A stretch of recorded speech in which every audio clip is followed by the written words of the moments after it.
This Express Training Bites broadcast is brought to you by Promo Flash email broadcasts from PromoCorner. An email broadcast from PromoCorner gets sent to PromoCorner's distributor database housed on PromoCorner.com and included in daily and weekly digest emails.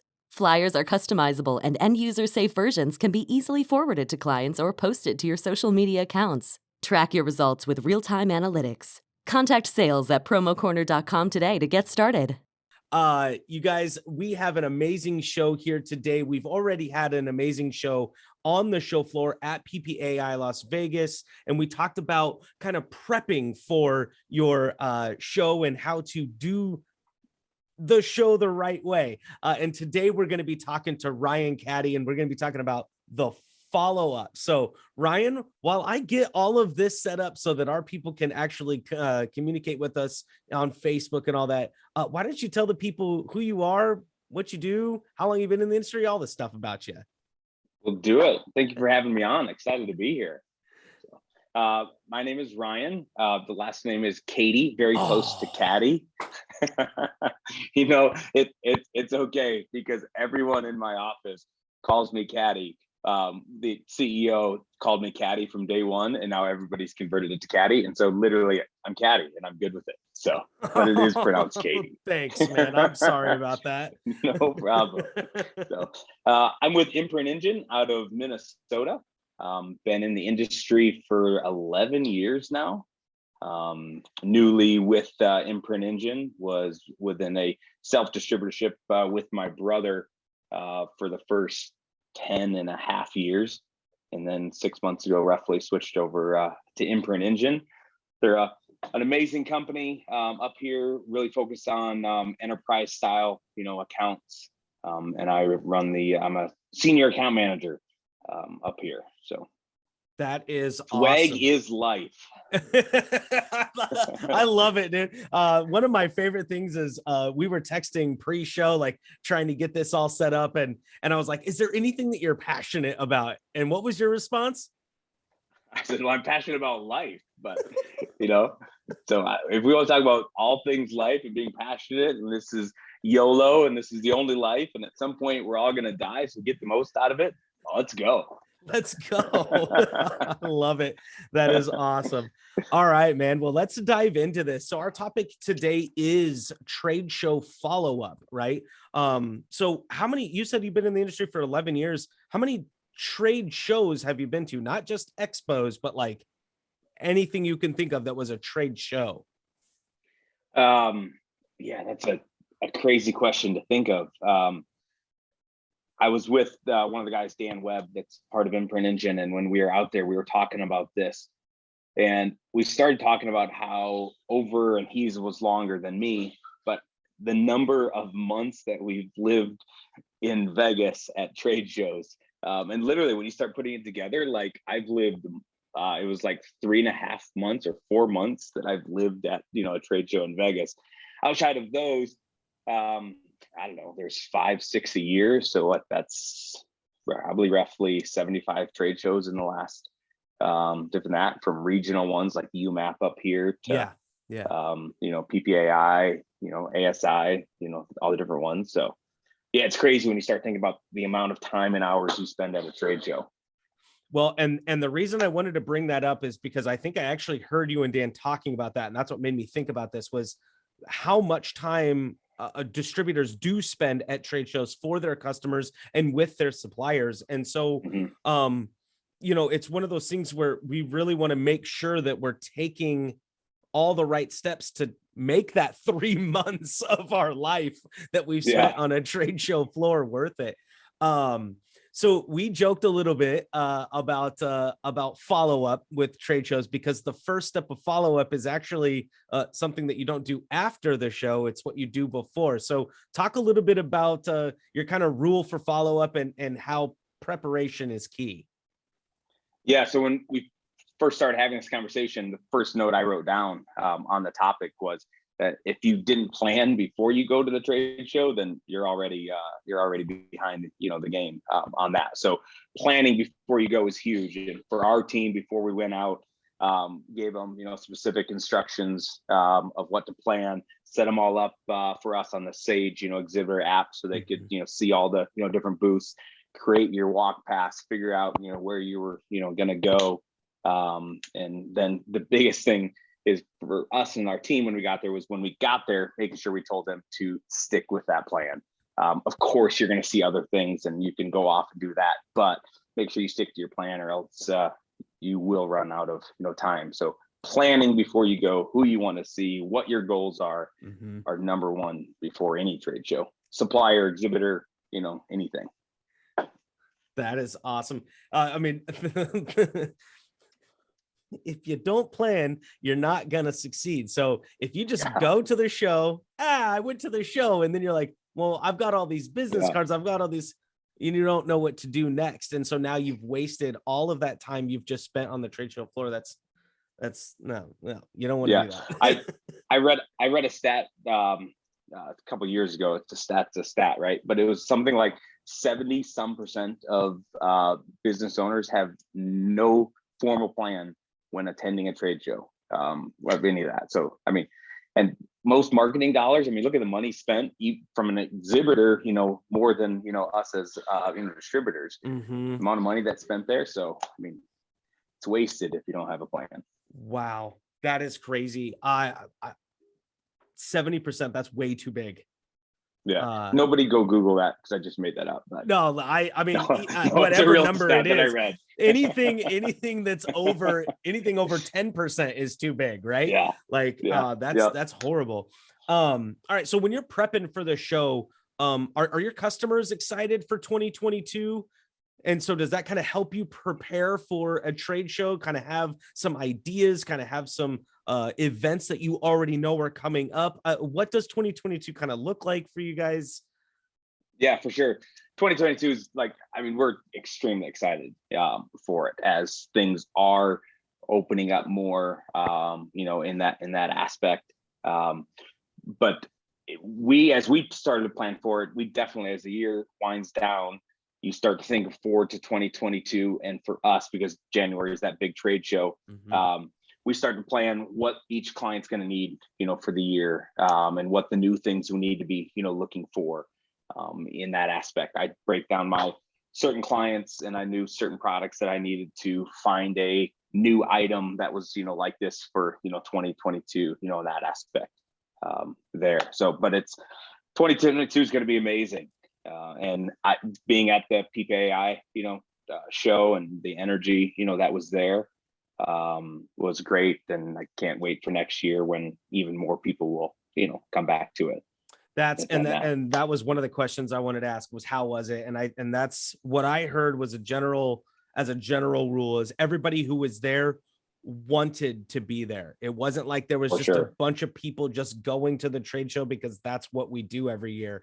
Everybody there had a purpose. They were there driven. Your team absolutely looked like you guys were on it. That was fantastic. How was it for you guys though? I mean, that's what I heard was that everybody there was there to work. I saw what your team was doing. How was it for you guys though? Was it a good show? Yeah, it was an amazing show. And fun thing was we had several new people that were, part of Imprint Engine that had never attended, a trade show. And I think we brought out almost 20 people throughout, the 4 days, out there. And some of them were the newbies. And that was so fun personally, to walk through and see these people, see these, booths and the amount of stuff that's out there. For some, they took it in just, breathed it in, completely. Others were, a little overwhelmed, with it. But no, it was overall an absolutely amazing experience for Imprint Engine for sure. That is awesome. All right, man. Well, good. And good luck to you guys in 2022. I'm pumped to see what you guys do. But now that you're back, the work begins, right? So we've gone to the show, we've seen all the people.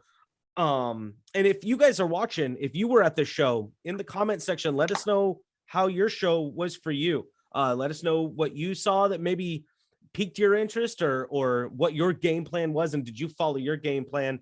Because now the next step in this show, we're gonna go into the actual tips for the follow-up. So now that you're back, when do you actually start your follow-up? Like there's dating rules, right? When you go and you date somebody, like you don't call them like immediately, right? You got to wait a couple of days. Are there rules for like how long you should wait to reach back out to a supplier for the samples and stuff that you requested? Yeah, it probably ties in the same as like, the dating rules. Like it's there's a certain, I know a certain supplier that I went to was totally pumped about some, of their, products and wanted to start this, relationship with them. And I was going to reach out to them. It was over the weekend. Yeah. Cause we were back Friday. So it was over the weekend. I was going to reach out, and I was like, no, I'm going to wait and let them come to me on it. And they did email me actually this morning, on it. So that was great. But yeah, I mean, the process of follow-up should start immediately, in some form. And for me personally, big part of going through a show is document, because I'll go through and you think you're going to remember it, but I'm sorry, when 3:30 in the morning comes and you still haven't gone to bed, by the time you wake up the next morning, you don't remember what that note was supposed to be before. I didn't stay up to 3:30, but just saying. I'm sure we all know somebody who did, and he missed his video appointment. So yeah, we're not going to mention him by name, Mulaney, but we know who we're talking about. But yeah, so it's just documenting. And then I started over the weekend going back through, and I go to my notes, whether I put it in, the Sage app, and I read through. I go and I took pictures of certain products, knowing that I was taking them for a certain client. And before you forget what you were trying to tie that all to, I went through and I put all the pictures, onto my computer, and I put them into client folders so that I know what the products, were. Or else it's gonna completely all flow together. Yeah. If you don't, start going through, that aspect of it for me. Yeah. Well, and so the hard part for distributors too, when you guys are following up from trade shows, you're not just following back up with your customers, you're following back up with suppliers. So you guys almost have double the follow-up. So do you attack the suppliers first? Do you attack, is it a coordinated effort and kind of just whoever is in the quickest need for something? Like you said, you had a supplier that was itching to get going with you, and you gave them time and they actually reached out. So is that kind of the norm? Yeah, I would say that is the norm. Honestly, with suppliers following up, I would say there's probably, and it's probably the same on distributors reaching back out to, our clients, or most of them. It's pretty low, the number of suppliers that actually do good follow-up, back up with us. But it's an interesting, I mean, it's part of what I said. A lot of people don't have a plan of, of that follow-up, on there. But for us, definitely, I just, break it down based on the hottest need, at that time. But more importantly would be that I've already broken out what things that I documented that I need to talk with suppliers more on, and then what things I need to forward to, my clients, on that. And truly, most probably is getting in touch with the suppliers first, because my client stuff, they're just waiting for us to, provide them the information, the new items and new things, like that. But reaching back out to the suppliers has probably been my biggest, the quickest thing I've done here in the last, couple days. Awesome. That's reconnecting awesome. with ones that, Well, yeah, reconnecting with the ones that you haven't seen in forever. It was, oh man, it was so great to see you again, or nice to meet you. I'm glad you're my rep now, because that has changed in the past 2 years. So that's awesome. That's really cool. I really do like that.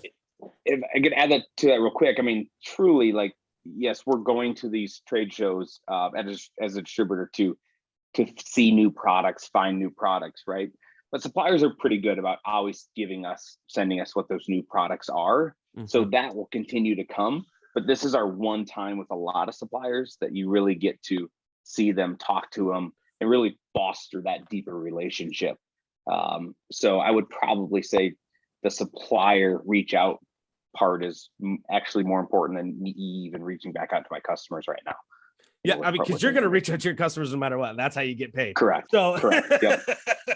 Correct. Yeah, like that's just going to happen, and our people are doing that. But yeah, it's fostering that relationship with the suppliers, new people that you met, on that floor, and even like I met several new other people, distributor, companies. That relationship is huge, for growing, especially for where Imprint Engine is heading, in that aspect of it. Yeah, that is awesome. Man, I mean, and follow up takes all shapes and forms, and so is communication now. And I heard you say it, and I've seen it kind of become a very big trend, especially because cell phones now literally have almost unlimited storage, and can take amazing high-res images or live images, or now you're getting business cards, digital business cards. You're texting with each other. Like you and I actually exchanged text phone numbers. We didn't have each other's phone numbers.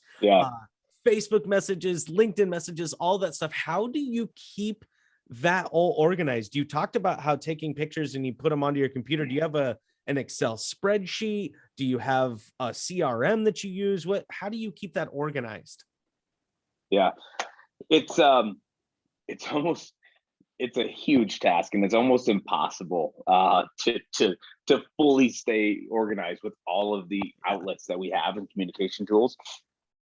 Just a side note on that, literally this morning, we were on our team pod call, and Travis, our CEO, he was like, we have 9 communication tools, right now. He was like, it's on Slack, and then we tag them, in the back end of our, CRM, and then somebody's texting.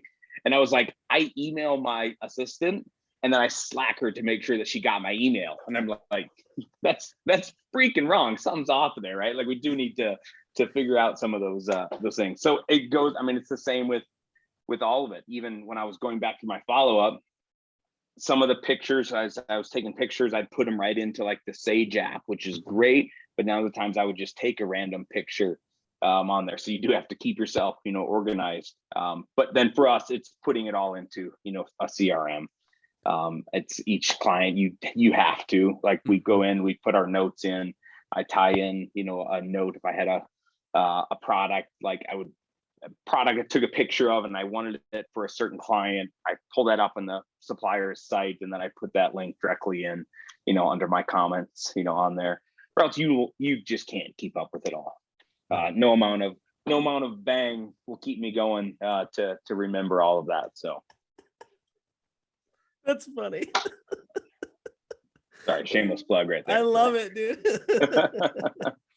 Do you actually send I've always wondered this, because I see everybody take all these videos and these pictures and everything in the booth. Do you actually use those in your presentations for your clients, or is that more for you to remember when you get home?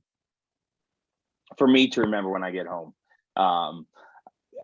There was a handful of times at the show, like I took a picture of a certain product and I texted directly to one of my clients and was like, here's a new thing there.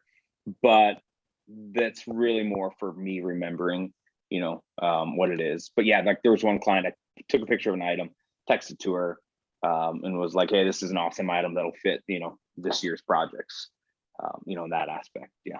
That's awesome. I don't know why I say aspect so much. I just realized I say aspect like 37 times now in this show. So I edit this and we re-put this out on Promo Journal for everybody who's watching. And so I think that I'm going to put in aspects. So, dude, thank you so much for coming on and talking with us today a little bit about follow-up and all of that stuff, and how prep is actually the biggest key to following up for a trade show. I don't think you and I could hammer that enough. And using your tools too. Yeah, for sure. Use the tools that are there, but literally, I mean, if anybody could take anything from this, maybe it's not about the follow-up, now it's for your next show, prep, have a client list of, like I had a specific client that I needed to find a new specific type of, like a Yeti replacement water bottle for, things like that, and have all of that ready. You think you're going to know it when you get there, but there's so much greatness going on that you can't, without your notes. Well, and we all have mild cases of ADD. So, I mean, it's just, we're pulled in 1,000 different directions. So that's awesome. Well, in my description of this, it was to make your time at the trade show $worth it $. And so I hope that Ryan, Cady, and I have done that for you today. You can call me Cady anytime. There it is. All right. I'm your caddy. That's right. Oh man. That's awesome. I hope, dude, thank you so much for coming on today. It was a pleasure seeing you at Expo, man. I hope that everybody who went had a blast. I know Ryan and I did. We would have had a lot more fun if there was somebody who would have woken up on time. But we had fun today.